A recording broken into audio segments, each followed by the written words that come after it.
আফলাহা মান তাযাক্কা ওয়া যাকারা ইসমা রাব্বিহি ফাসাল্লা বাল তু'সিরুনাল হায়াতাদ দুনিয়া ওয়াল আখিরাতু খায়রুন ওয়া আবকা।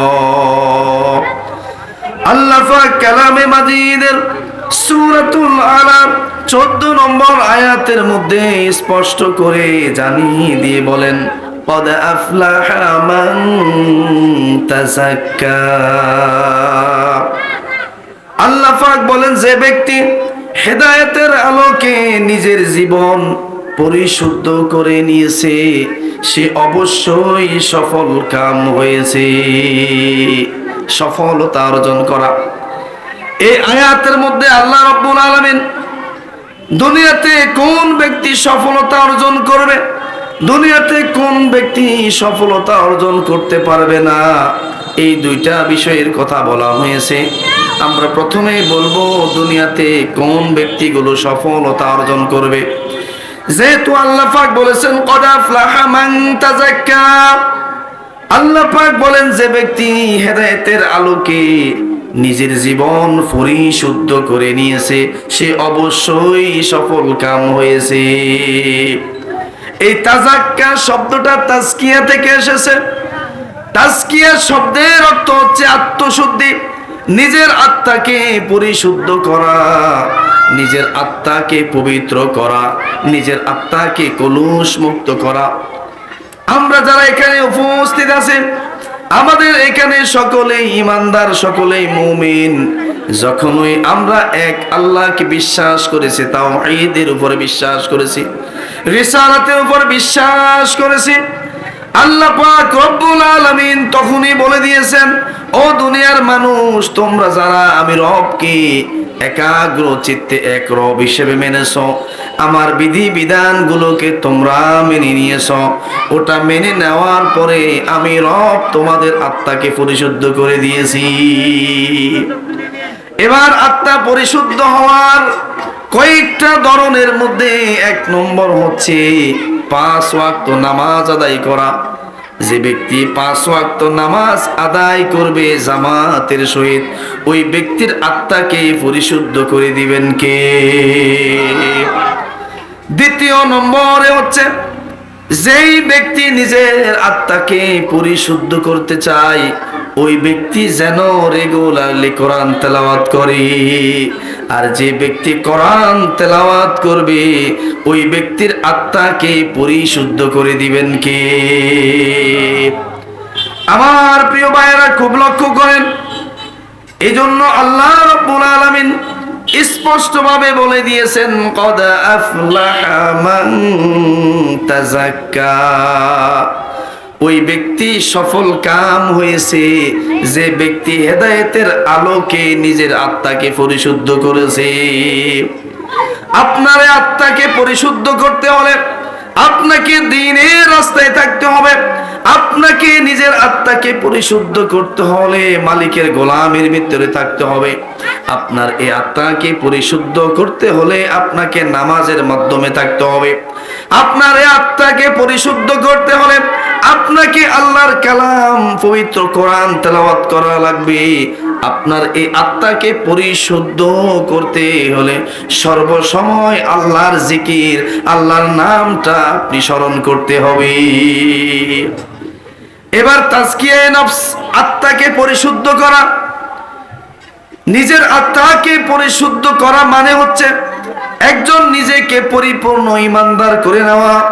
নিজের আত্মাকে পরিশুদ্ধ করে নেওয়া মানে নিজেকে পাকাপোক্ত করে নেওয়া।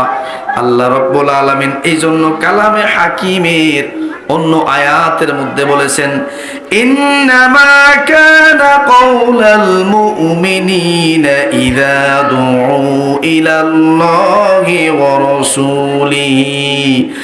রাসূলিহি লিয়াহকুমা বাইনাহুম আইয়াকুলু সামি'না ওয়া আতা'না ওয়া উলাইকা হুমুল মুফলিহুন।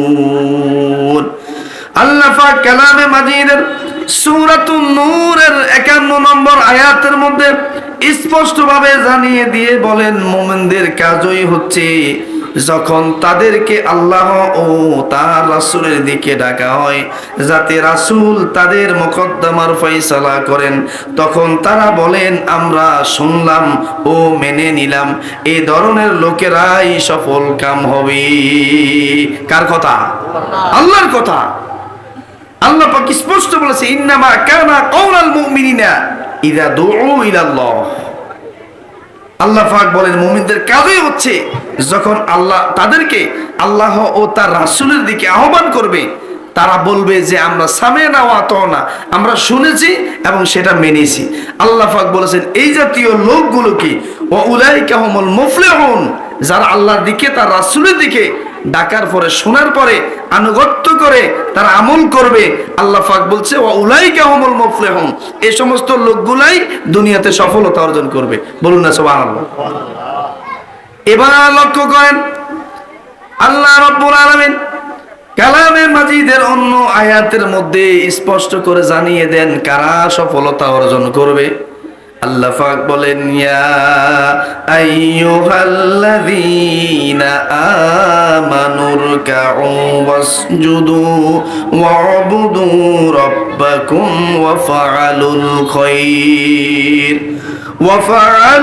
খায়র লা'আল্লাকুম তুফলিহুন।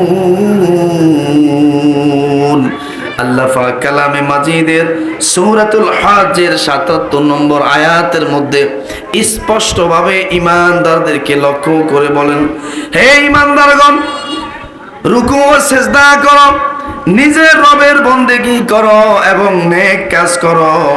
যদি এই আমলগুলো করতে পারো, আল্লাহ রাব্বুল আলামিন হয়তো তোমাদের ভাগ্যে সফলতা রেখেছেন। কার কথা এটা? ইয়া আইয়ুহাল্লাযীনা আমানুরকাউ ওয়াসজুদু রাব্বাকুম, যে হে ঈমানদারগণ, তোমরা রবের সামনে রুকু করো, সিজদা করো। যদি তোমরা রুকু সিজদা করতে পারো তাহলে আল্লাহ হয়তো তোমরা আল্লাহর পক্ষ থেকে সফল কাম হতে পারো। কার কথা?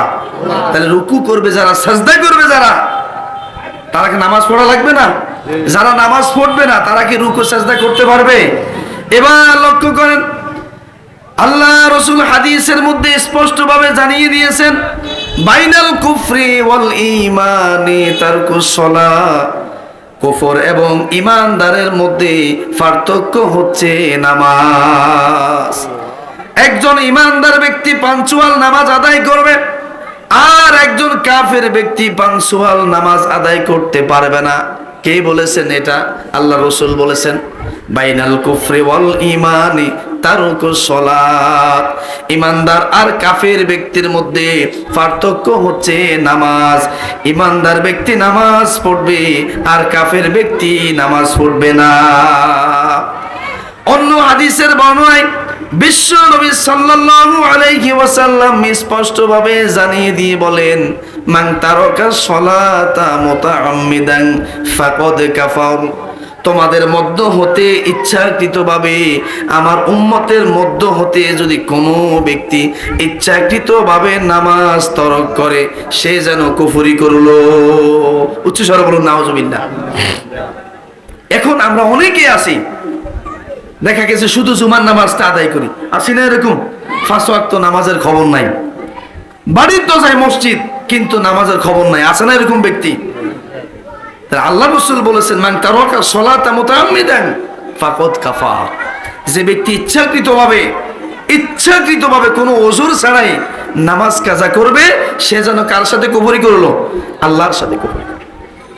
আর যে ব্যক্তি আল্লাহর সাথে কুফরি করবে, যে ব্যক্তি আল্লাহর সামনে নাফরমানি করবে, আল্লাহ পাক বলেন, ওয়ালিল্লাযীনা কাফারু বিরাব্বিহিম আযাবু জাহান্নামা ওয়া বিইসাল মাসীর।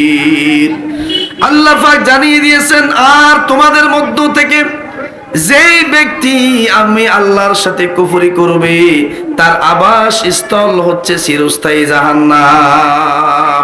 জোরে বলুন নাউজুবিল্লাহ। এজন্য আমরা যদি আল্লাহর ইবাদত করতে হয়, বন্দেগী করতে পারি, আল্লাহর নাফরমানি থেকে দূরে থাকতে পারি, আল্লাহর ইবাদত বন্দেগী যথাযথভাবে সঠিক টাইমে আদায় করতে পারি, তাহলে আল্লাহ রব্বুল আলামিন এই দুনিয়ার জমিনে এই সফলতা দিতে পারে কি পারে না?